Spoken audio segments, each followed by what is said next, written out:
মাজারও ছেলে গরুর কালো বোনা খাইতে চাইছে। তো এই যে কয়েকদিন ধরে তো গরুর মাংস রান্নাই হচ্ছে, তবে আমি শুটকির ভর্তা টর্তা দিয়ে খাচ্ছি।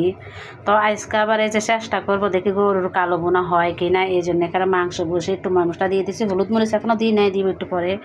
আর এখান দিয়ে এই যে গোলমরিচ, তারপরে নিয়ে নিলাম কাঁচামরিচ, তারপরে এলাচ, তারপরে নিলাম লবঙ্গ দিয়ে এগুলোকে আমি একটু থেতা করে নিব। আসলে পাটাতে পিষে দেওয়ার কথা, কিন্তু কি পাটাতে পিষতে এখন ইচ্ছে করতেছে না, কারণ হাতে একটু সমস্যা আছে, হাতটা প্রচুর ব্যথা করতেছে।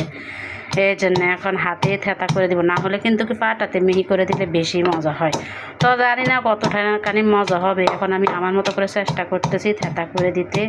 আর এখান দিতে এই যে এখানে আদা রসুন পেঁয়াজ বাটা সব দিয়ে দিয়েছি, এগুলো কিউব কিউব করে ফ্রিজে রেখেছি, তো এই জন্যে বরফ গলে নাই। চুলা চালু করে দিলে বরফটা গলে যাবে, এই জন্য এখন এভাবে দিয়ে দিয়েছি। ময় মশলা দিয়ে দেবো পরে। এখান দিয়ে আমি এগুলোকে থেতা করে নিচ্ছি, একদম মিহি করে নিব। এখান দিয়ে আমার মোরগ ডাকতেছে। সকাল সকালটায় রান্নাটা চাপিয়ে দিয়েছি, সবাই ঘুমাচ্ছে, ভাবছে পাক দিয়ে একটু রান্নাটা করি না। আসলে রান্না করতে তো সময় লাগে। তো আমার জন্য শুটকির ভর্তা করা আছে, একটু শাক ভাজি আছে, ওই জন্যই আর কিছু করবো না।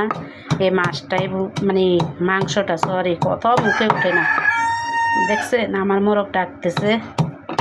মোরগ এটা দিন রাত নাই, বিদেশি মোরগ তো যখন তখনই ডাকে, এরা কোনো সময় কমে না। দেশি মোরগ তো ভোরবেলাতে ডাকে, কিন্তু কি এটা ডাকে যখন তখন, কোনো সময় নেই, নিয়ম বেঁধে নেই।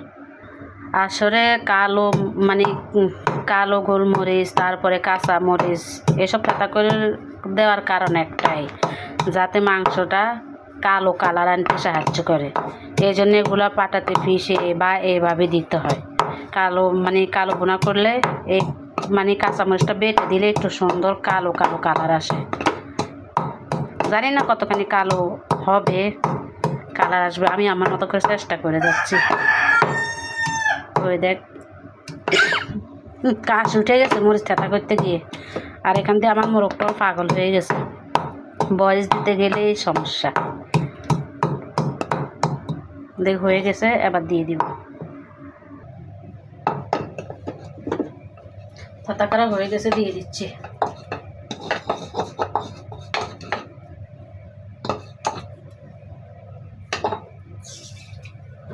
সামান্য একটু পানি দিয়ে দিলাম, কারণ এখানে অনেক মশলা লাগিয়ে রয়েছে। এদের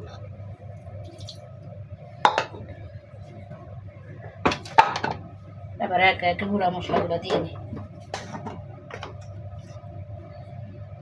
হলুদের পরিমাণটা একটু কমে দিতে হবে, কারণ হলুদগুলো খুব কালার আছে।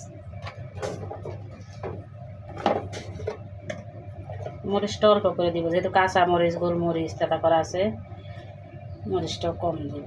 বেশি ঝাল হলে তো বাচ্চারা খাইতে পারবে না।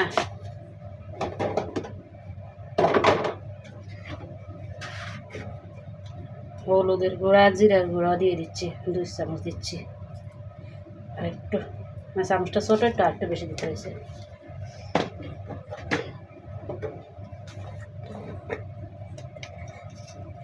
আসলে আমার গরুর মাংস শুটকি করতে ইচ্ছে করতেছে, কিন্তু কি আমি সব মাংস ফ্রিজে রেখে দিয়েছি, এই জন্য আর করতে পারতেছি না।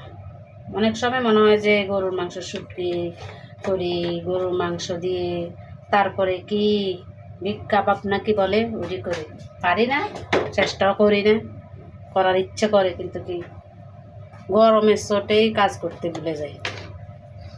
কোনো রকম রান্না করে যেতে পারলেই মনে হয় যে বাসি।